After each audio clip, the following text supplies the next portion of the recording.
அவன் நிஜமாவே வீட்ல இருந்து லஞ்ச் எடுத்துட்டு வந்து சாப்பிட்டுட்டு இருக்காண்டி. அங்க பாரு.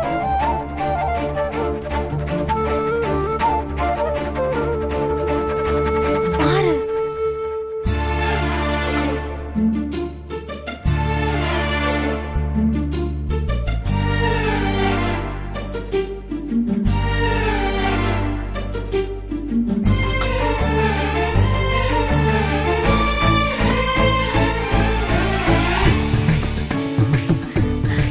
சார் வாங்க சார். உட்காருங்க உட்காருங்க. சார் அங்க தனியா உட்கார்ந்து சாப்பிட ஒரு மாதிரி இருக்குன்னா இங்க வந்துட்டீங்களா? உட்காருங்க சார். பார்த்தல பாரதி, அவர் எல்லார் கூடயும் உட்கார்ந்து சாப்பிடலாம் வரல. நீங்க போங்க. Okay sir. டேய் நீ எதுக்குடா இங்க வந்த? ஆமா, நீ மட்டும் எல்லாரும் கூடயும் இங்க ஜாலியா சாப்பிடுவ, நான் மட்டும் அங்க தனியா சாப்பிடணுமா? ஆதி சார், உங்க வீட்ல இருந்து டெய்லி வர கேரியரை பாருங்க. எனக்கு வேணாம்ப்பா, எனக்கு சாப்பாடு வந்துருச்சு, அது நீயே சாப்பிடு. என்னது சாப்பாடு வந்துருச்சா? ஆமா, எங்க இருந்து வந்துச்சு? எனக்கு கொஞ்சம் கொடு. டேய், இது என் ஃப்ரெண்டு வீட்லேருந்து எனக்காக ஸ்பெஷலா வந்திருக்கு. இது எனக்கு மட்டும்தான். அதான் உனக்கு ஐஃபில் டவர் சைஸ்ல பெரிய கேரியர் வந்திருக்குல்ல. எம்டி சார் சாப்பிடுங்க. டேய், ஏன்டா பேச மாட்ட? நீ பாட்டுக்கு இங்க வந்து எல்லாரும் கூடயும் உட்காந்து சாப்பிட்ற. நான் உங்க வீட்ல இருந்து வந்த மொத்த சாப்பாடையும் தினமும் சாப்பிட்டு இப்படி இருக்கிறனா இன்னும் கொஞ்ச நாள்ல எப்படி ஆக போறேன் பாரு. வளர வேண்டிய வயசு தானே சார், நல்லா சாப்பிடுங்க சார், சாப்பிடுங்க. டேய் ஆதி, சும்மா வெறுப்பேத்தாதரா. இங்க பாரு, இது உனக்காக உன் முறப்பொண்ணு ஸ்வேதா சமைச்சதுரா. இங்க பாரு, மரியாதை கொஞ்சம் எடுத்து சாப்பிடு. அதை நீயே சாப்பிடு, எனக்கு இது போதும். டேய் ஆதி, டேய் வாசனையே சூப்பரா இருக்குடா, நான் கொஞ்சம் டேஸ்ட் பண்ணி. டேய், இது எனக்கு மட்டும் தான் சொல்றேன்ல.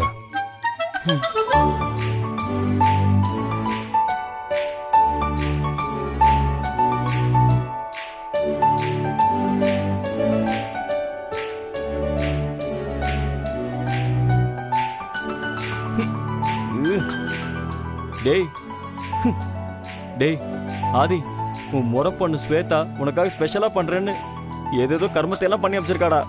சாப்பிடுறா, சாப்பிடு சாப்பிடு. தமிழோட ஃப்ரெண்ட் இந்த சாப்பாடு சாப்பிட்டுருப்பாரா? அவருக்கு இந்த சாப்பாடு பிடிச்சிருக்குமா?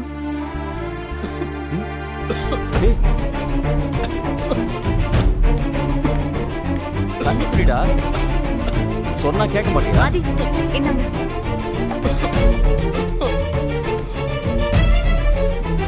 சாப்பிடறதுக்கு முன்னாடி தண்ணி கூட எடுத்துட்டு வந்து வச்சுக்க மாட்டீங்களா?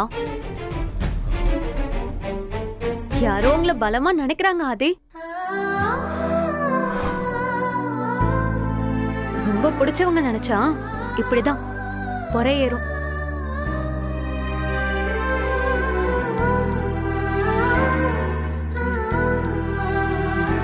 ஒருவேளை நாம நினைக்கிறது கூட தமிழ் ஃப்ரெண்டுக்கு பொறையேறுமா?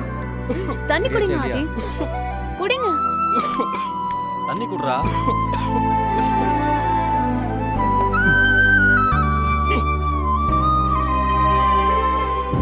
சார், நம்ம வேணா என்னோட சாப்பாடை ஷேர் பண்ணிக்கலாமா சார்?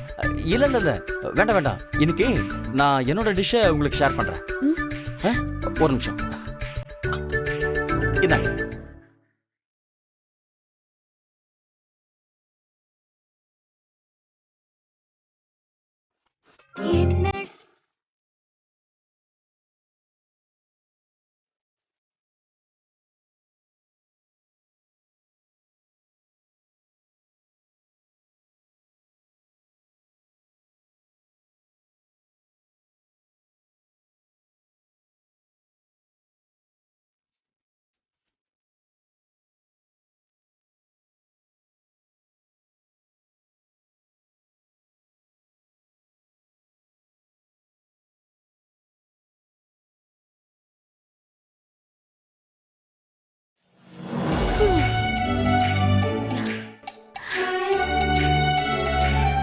ஏ பாரதி, பாத்தியா? எம்டி வீட்ல இருந்து வந்த லஞ்ச எனக்கு கொடுக்கறாருன்னா என்ன அர்த்தம்? ரொம்ப பெரிய கேரியர், அவர் ஒருத்தரால சாப்பிட முடியாதுல்ல, அதனால தான் கொடுத்திருப்பாரு. சிப்போடி, அப்படின்னா வேற யாருக்காச்சும் கொடுத்துருக்கலாம்ல, எதுக்கு எனக்கு மட்டும் கொடுக்கணும்? அப்போ அதானே சொல்லு பாரதி, அதானே பாரதி சொல்லு. அப்போ அதானே? ஆமாண்டி, அதேதான். நீ சாப்பிடு.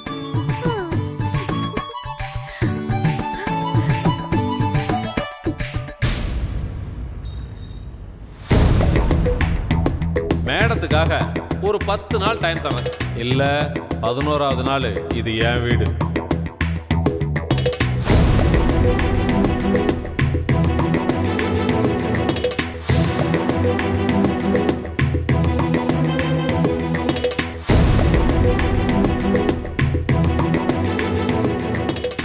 லதா, நான் ஒரு அவசர வேலையா வெளியில கிளம்பணும். எம்டி வந்தா சொல்லிட்டு போலான்னு வெயிட் பண்ணிட்டு இருந்தேன்.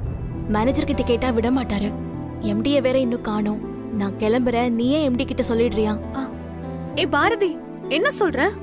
இன்னும் அரை மணி நேரத்துல ஆபீஸ் டைமே முடிய போகுதுல்ல, ஒரு 10 நிமிஷம் வெயிட் பண்ணு, சேர்ந்தே போயிடலாம். இல்ல லதா, இது ரொம்ப முக்கியமான வேலை. 2-3 இடத்துக்கு போக வேண்டியது இருக்கு. அதான் உனக்கு சொன்னா புரியாது. சரி, நான் கிளம்புறேன். பாரதி, அப்படி என்ன முக்கியமான விஷயம் சொல்லு. ஐயோ, இப்போ உனக்கு சொன்னா புரியாது லதா. அப்போ புரியுற மாதிரி சொல்லு. நீ வேற என்ன நேரங்காலம் தெரியாம டென்ஷன் படுத்துற. நான் எல்லாத்தையும் நாளைக்கு வந்து தெளிவா சொல்றேன். நான் இப்ப கிளம்புறேன். ஏ பாரதி, கோவப்படாத. என்ன விஷயம்னு சொன்னா அட்லீஸ்ட் எனக்கு தெரிஞ்ச சொல்யூஷன் ஆவது சொல்லுவேன்ல. இது பாரு, இத டீட்டெயிலா சொல்றதுக்குலாம் எனக்கு இப்ப நேரம் இல்ல லதா. அப்பா வீட்டு மேல கொஞ்சம் கடன் வாங்கியிருக்காரு. நடுவுல கட்ட முடியாம போய் அந்த அடியாளுங்களா வீட்டுக்கு வந்து பிரச்சனை பண்றாங்க. அதான் வீட்டு பத்திரத்து மேல ஏதாவது பினான்ஸ் கம்பெனில லோன் தருவாங்களான்னு கேட்க போறேன். அப்போ உனக்கு ஏதாவது ஃபைனான்ஸ் கம்பெனி தெரியுமா? எனக்கு எதுவுமே தெரியாது லதா. நான் போய் தான் விசாரிச்சு பார்க்கணும். அப்ப நம்ம ஒண்ணு செய்வோம். எங்க அப்பாக்கு தெரிஞ்ச ஒருத்தர் இருக்காரு. அவரும் ஃபைனான்ஸ் பண்றவர் தான். அவர் பேரு வரதராஜன். அவர்கிட்ட போனா அவர் ஏதாவது வழி சொல்வாரு. ஓ, ரொம்ப தேங்க்ஸ் லதா. ஏ, இதுக்கெல்லாம் இதுக்கு ஃபார்மாலிட்டிக்கு தேங்க்ஸ் சொல்லிட்டு. சரி இரு பாரதி, நான் போய் ஆந்த கண்ணங்கிட்ட ஏதாவது சொல்லிட்டு பெர்மிஷன் வாங்கிட்டு வரேன். இரு. என்னாச்சு? அந்த ஆந்த கண்ணங்கிட்ட ஏதோ ஒன்னு சொல்லி பெர்மிஷன் வாங்கிட்டேன். போலாமா?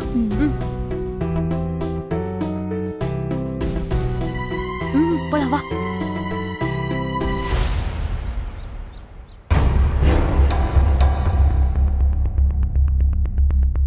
யோ, பணம் சரியா இருக்கான்னு பாத்துட்டல்ல?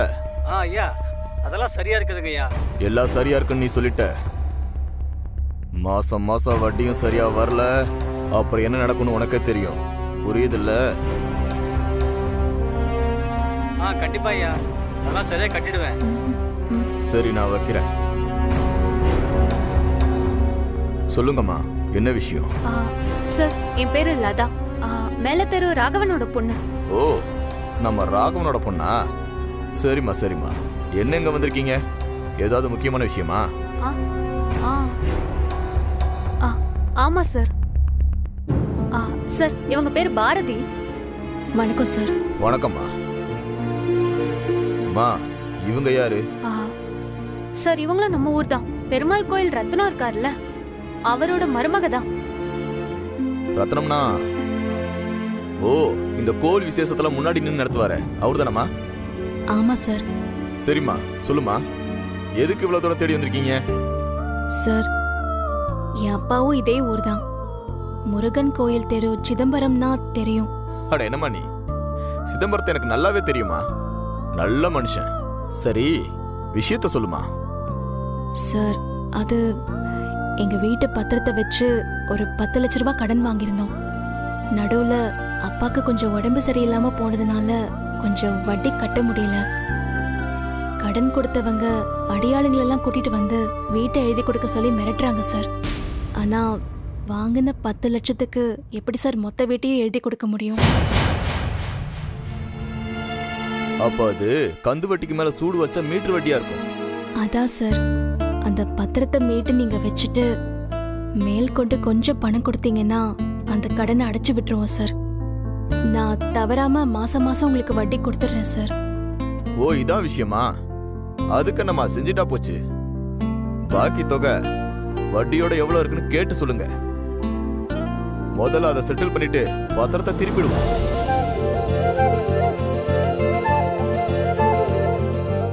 அதுக்கப்புறம் எனக்கு அடமான பத்திரத்தை எழுதி கொடுக்குற மாதிரி இருக்கும். என்ன நான் சொல்றது? ஓகே சார், அப்படியே செஞ்சுக்கலாம். நீங்க யார்கிட்ட பணம் வாங்குனீங்க, எந்த பத்திரத்தை வச்சு வாங்குனீங்க, இதெல்லாம் விவரமா சொன்னீங்கன்னா நாளைக்கே நம்ம கணக்கு பிள்ளை அனுப்பிச்சு பைசல் பண்ண சொல்லிடுறேன். ம். சார், அவர் பேரு குமார்.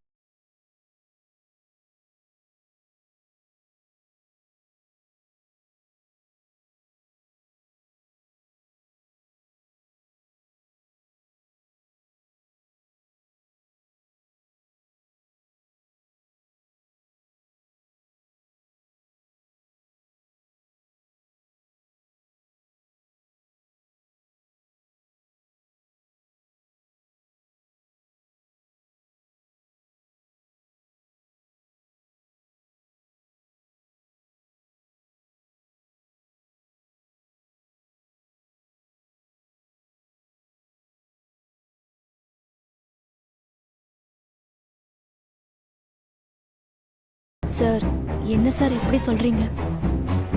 மா, நான் உண்மையதாம்மா சொல்றேன். குமாரை பகைச்சுக்கிட்டு நாங்க எங்க தொழில் செய்ய முடியாதுமா. இதே மீறி காஞ்சிபுரத்தில் நீங்க எந்த ஃபைனான்சியர்கிட்ட போனாலும் இதே பதில தாம்மா சொல்லுவாங்க.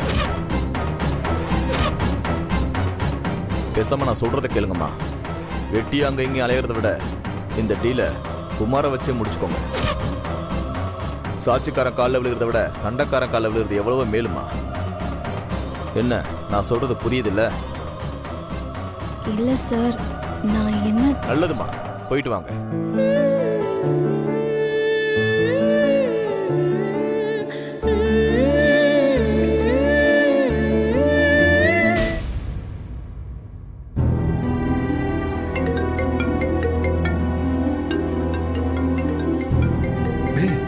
யேஷு, அம்மா ஃபோன் பண்றாங்கடா. டேய், அம்மா தானே பண்றாங்க, ஐடிக்காரங்க இல்லையே. ஏதாவது முக்கியமான விஷயமா கால் பண்ணிருப்பாங்கடா, எடுத்து பேசு. ஹலோ. ஹலோ அம்மா, சொல்லுங்கம்மா, எப்படி இருக்கீங்க? நான் நல்லா இருக்கேன் ஆதி. நீ எப்படிப்பா இருக்க? உனக்கு ஒன்றும் பிரச்சனை இல்லையே? அதெல்லாம் எதுவும் இல்லைம்மா, ஆல் ஃபைன். நம்ம வீட்டில் எல்லாரும் எப்படிமா இருக்காங்க? எல்லாரும் நல்லா இருக்காங்க ஆதி. ஸ்வேதா தான் எப்பவுமே உன்னை பத்தியே பேசிட்டு இருக்கா. ஆதி, நீ பிறந்த இத்தனை வருஷத்துல ஒரு தடவை கூட உன்னை நான் பிரிஞ்சு இவ்வளவு நாள் இருந்ததே இல்ல.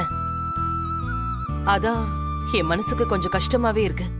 அம்மா, நான் இங்கே காஞ்சிபுரத்தில் தானே இருக்கேன். பார்க்கணும்னு நினச்சா அடுத்த 2 மணி நேரத்தில் பார்க்க போகிறோம். அதெல்லாம் சரிதான் ஆதி. ஆனா நீ என் பக்கத்துல இல்லையேன்னு தான் எனக்கு வருத்தமா இருக்கு.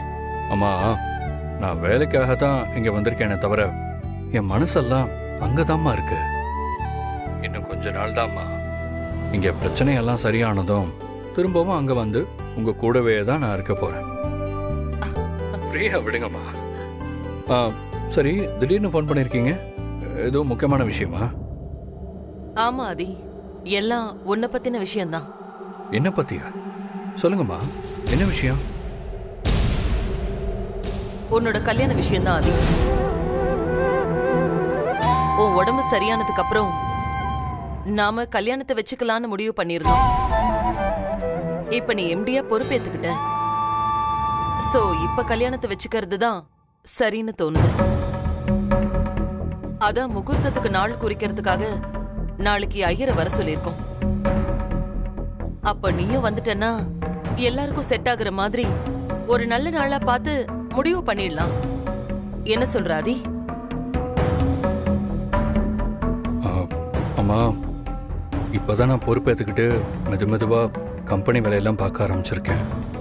இப்போ அதுக்குள்ள கல்யாணத்துக்கு என்னம்மா அவசரம்? என்ன ஆதி சொல்ற? இது ஏற்கனவே மனமேடை வரைக்கும் போய் நின்ன கல்யாணம். ஊருக்குள்ள இதையே வச்சு 1008 கட்டுக்கதை சொல்லிட்டு இருக்காங்க. இதுக்கு மேலேயும் லேட் பண்ணாம சீக்கிரமா கல்யாணத்தை கொஞ்சம் கிராண்டா நடத்திட்டா நல்லதுன்னு எனக்கு தோணுதுப்பா. இல்லம்மா, நான் என்ன சொல்ல வரேன்னா... ஆதி, எம்டி பொறுப்புல இருக்கிறப்ப உனக்கு எப்பவுமே வேலை இருந்துகிட்டே தான் இருக்கும். ஆனா ஸ்வேதா பத்தியும் கொஞ்சம் யோசிச்சு பாரு. மனமேடை வரைக்கும் போய் அவ கல்யாணம் நின்னு போயிருக்கு. ஆதி, இப்ப என்ன? கல்யாணத்தை முடிச்சிட்டு 2 பேரும் ஜோடியா போய் வேலையை பாருங்க. யாரு வேண்டான்னு சொன்னா? இல்லம்மா, இங்க உடனடியா சரி பண்ண வேண்டிய பிரச்சனை நிறைய இருக்குமா. அதை முடிச்சிட்டு அதுக்கப்புறம். ஆதி, கல்யாணத்துக்கும் வேலைக்கும் எந்த சம்பந்தமும் கிடையாது. இப்படியே வேலை வேலைன்னு சொல்லிட்டு இருந்தா வயசாகுதுல்ல. கால காலத்துல கல்யாணத்தை முடிச்சு என் பேர பசங்களை பார்த்துட்டா நான் நிம்மதியா இருப்பேன்ல. டேய் ஆதி, என்னடா ஆச்சு? போனை குடுறா. ஆதி, குடுறா போனை. லைன்ல இருக்கியா? ஆதி. அம்மா, நான் கேசவ பேசுறேம்மா. கேஷவ், எப்படிப்பா இருக்க? நான் நல்லா இருக்கேம்மா. என்னம்மா, ஏதாவது முக்கியமான விஷயமா? ஆமா கேஷவ், ஆதி ஸ்வேதா கல்யாணத்துக்கு நாள் குறிச்சிடலான்னு இருக்கும். அதான் கிளம்பி வாடான்னு சொன்னா ஏதோ ஒரு காரணத்தை சொல்லி தட்டி கழிச்சுக்கிட்டே இருக்கான். நீயாவது சொல்லக்கூடாதப்பா? ஓ, அதுதான் விஷயமா? அம்மா, நீங்க கவலை விடுங்கம்மா. அவன் என்ன வரமாட்டேன்னு சொல்றது? நான் அவனை தூக்கிட்டு வந்துடுறேம்மா. ரொம்ப சந்தோஷம்ப்பா. 2 பேரும் நைட் டின்னருக்கு இங்க வந்துடுற மாதிரி பாருங்க. கண்டிப்பா வந்துடுறோம்மா. அம்மா, நீங்க எந்த டென்ஷனும் இல்லாம இருங்க. சரி கேஷவ். சரிம்மா, நான் வச்சிடுறேன். சரிப்பா. இந்தா. டேய், நானே அம்மா கிட்ட ஏதாவது சொல்லி கல்யாணத்தை கொஞ்ச நாள் தள்ளி வைக்கலான்னு இருந்தேன். நீ அதுக்குள்ள புடிங்கி எல்லாத்தையும் கெடுத்துட்டியாடா. டேய், ஏன்டா தள்ளி வைக்கணும்? தள்ளி வச்சு என்ன செய்ய போற சொல்லு? இங்க என்ன நடந்துகிட்டு இருக்கு? இங்க இருக்கிற நிலைமையில இப்ப எனக்கு கல்யாணம் தேவையா? டேய் மச்சான், இதுக்கும் கல்யாணத்துக்கும் ஏன் முடிச்சு போடுற? ஸ்வேதா உனக்கு தானே சின்ன வயசுல இருந்தே முடிவு பண்ணது. டேய் ஆதி, அம்மா கிட்ட நைட்டு வீட்டுக்கு வந்துடுறோம்னு சொல்லியிருக்கேன். இன்னும் கொஞ்ச நேரத்துல கிளம்பணும், சரியா?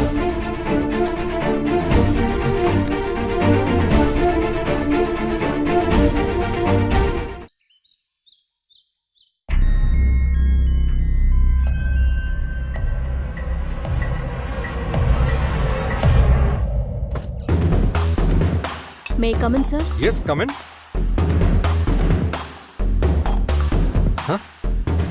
அட, என்ன அதிசயமா இருக்கு. பாரதி மேடம் என்ன தேடி ஏ ரூமுக்கா? சார், அது உங்ககிட்ட ஒரு முக்கியமான விஷயம் பேசணும் சார். எது முக்கியமான விஷயமா? அதுவும் ஏன்கிட்டயா? என்ன பாரதி மேடம், கிண்டல் பண்றீங்களே? ஒரு சின்ன விஷயத்துக்கே பெரிய லெவல்ல பேசுற ஆள் நீங்க. அதுவும் முக்கியமான விஷயமெல்லாம் நேரடியா முதலாளி கிட்ட தான் பேசுவீங்க. என்ன மேடம், என்ன என்கிட்ட ஏதாவது போட்டு வாங்குறீங்களா? சார், அப்படிலாம் எதுவும் இல்லை சார். நீங்க வேற எதையோ மனசுல வச்சுக்கிட்டு இப்படி பேசிட்டு இருக்கீங்க. நான் அஃபீஷியலா ஒரு விஷயத்தை பத்தி கேட்டுட்டு போலாம் தான் சார் வந்தேன். நான் மனசுல வச்சு பேசி என்ன ஆக போகுது மேடம்? சரி, சொல்ல வந்த விஷயத்த சொல்லுங்க. யாருக்கு ஆப்புன்னு பார்க்கலாம். சார், எனக்கு பர்சனலா கொஞ்சம் ஃபினான்ஸ் தேவை இருக்கு. அதான் அது விஷயமா ஆஃபீஸ்ல லோன் ஏதாவது கிடைக்குமான்னு கேட்டுட்டு போலான்னு வந்தேன் சார். ஏன் மேடம், நீங்க என்ன வேணும்னே என்கிட்ட வந்து கிண்டல் பண்ணி பாக்குறீங்களா? ஐயோ, அப்படிலாம் எதுவும் இல்லை சார். நான் நிஜமா தான் கேட்குறேன். ஏதாவது பாசிபிலிட்டிஸ் இருந்தா கொஞ்சம் பண்ணி கொடுங்க சார், ப்ளீஸ். சரி, நீங்க சொல்றது உண்மைன்னு கூட வச்சுக்குவோம். ஆனா கார்ப்பரேட் கம்பெனி ரூல்ஸ் தெரியாம இருக்கீங்களே மேடம். நீங்க இங்க வேலைக்கு சேர்ந்து 10 நாள் கூட ஆகல, அதுக்குள்ள வந்து லோன் கேட்டா எப்படி மேடம்? சார், நீங்க சொல்றதெல்லாம் எனக்கு புரியுது சார். ஆனா இப்போ எனக்கு இருக்கிற சிச்சுவேஷன் அப்படி. அதான் ஏதாவது வழி இருக்குமான்னு கேட்கலான்னு. சிச்சுவேஷன் பண தேவை எல்லாருக்கும் தான் இருக்கு. அதை நாமளே சரி பண்ணிக்கலான்னு தான் சில கணக்கு வழக்கெல்லாம் மாத்தி போட சொன்னேன். நீங்க தான் நீதி, நேர்மை, நியாயம்னு ரூல்ஸ் எல்லாம் பேசிட்டு போனீங்க.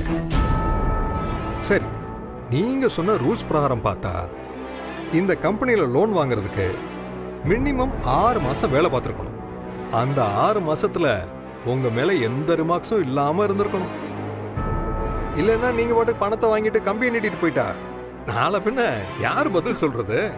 என்ன நான் சொல்றது? சார் நான் அந்த மாதிரிலாம் எதுவும் பண்ண மாட்டேன் சார். லோனை நான் கரெக்டா கட்டிடுறேன். பாரதி, இதுக்கெல்லாம் நீங்க எலிஜிபிலிட்டியா இருந்தாலே லோன் சாங்ஷன் பண்றதுக்கு முன்னாடி யோசிக்க வேண்டிய விஷயம்.